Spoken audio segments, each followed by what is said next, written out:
ఒకసారి ఆలోచించండి, ఒక వ్యక్తి పాండవుల రక్తం కౌరవుల గుణం కలిగి ఉంటే మహాశివుడు అంతటి వాడు తన తపోశక్తికి మెచ్చి దిగి వచ్చి ఒక వరం ఇస్తే ఏకంగా శ్రీకృష్ణుడే వెళ్ళి ఒక సాధారణ బ్రాహ్మణ విషయం ధరించి ఇతను కనుక కురుక్షేత్ర యుద్ధంలో పాల్గొంటే అధర్మం గెలుస్తుందని చెప్పి తను ఆడుకుంటే అతని ఆడుకుంటాడు.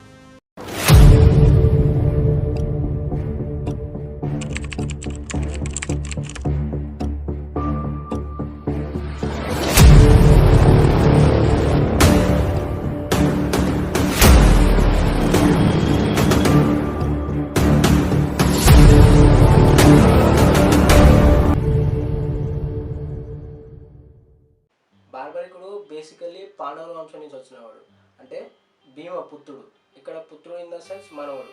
భీమపుత్రుడు ఘటోత్కచుని కొడుకు. ఈ పాటికే అర్థమై ఉంటుంది, అంటే మహాభారతం కొంచెమైనా ఐడియా ఉన్న వారికి అర్థమై ఉంటుంది. ఏంటంటే బార్బరికునికి పాండవుల శక్తితో పాటు కౌరవుల రాక్షస శక్తి కూడా వచ్చిందని చెప్పి. దీంతో చిన్నప్పటి నుంచే బార్బరికునికి యుద్ధంపై చాలా ఇంట్రెస్ట్ పెరిగింది. ఆ ఇంట్రెస్ట్ కాస్త మారి ఒక ఆశగా మారింది. ఏంటంటే ఈ లోకంలో యుద్ధంలో నన్ను ఎవరు ఓడించకూడదని చెప్పి. దీంతో మహాశివుడికి తపస్సు చేయడం మొదలుపెట్టాడు. ఈ స్టోరీ చదువుతుంటే నాకు ఒక మీమ్ గుర్తొచ్చింది, చూడండి. నేను చెప్పాను నో, వాడన్నాడు ప్లీజ్. నేను చెప్పాను నో, వాడన్నాడు ప్లీజ్. నేనన్నాను ఓకే. పాపం అసురుడు బుజ్జిగా క్యూట్ గా ఒంటి కాలు మీద నిలబడి తపస్సు చేశాడు, అందుకే వరం ఇచ్చేశాడు. ఇందులో నా తప్పే ఉంది? కొన్ని వేల సంవత్సరాలు తపస్సు చేసిన తర్వాత మహాశివుడు ప్రత్యక్షమై బార్బరికుని ఏం కావాలో కోరుకోమని అడుగుతాడు. అప్పుడు బార్బరికుడు ఈ లోకంలో యుద్ధంలో నన్ను ఎవరు ఓడించకూడదని చెప్పి మహాశివుని అడుగుతాడు.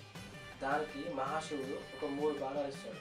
ఆ 3 బాణాలు ఏంటంటే, మొదటి బాణం ఏమో ఏమి సెట్ చేసుకుంటాడు, రెండో బాణం ఏమో సెట్ చేసుకునే ఏమి డిస్ట్రాయ్ చేస్తాడు, మూడో బాణం ఏమో వేసిన బాణాలని తిరిగి బార్బరికుని దగ్గరికి తీసుకొస్తాడు. ఇది ఎట్లా అంటే ఈ కాలంలో ఆటో మిసైల్ లెక్క, ఏమి చూపిస్తే చాలు దానిపైన అదే చేసుకుంటారు.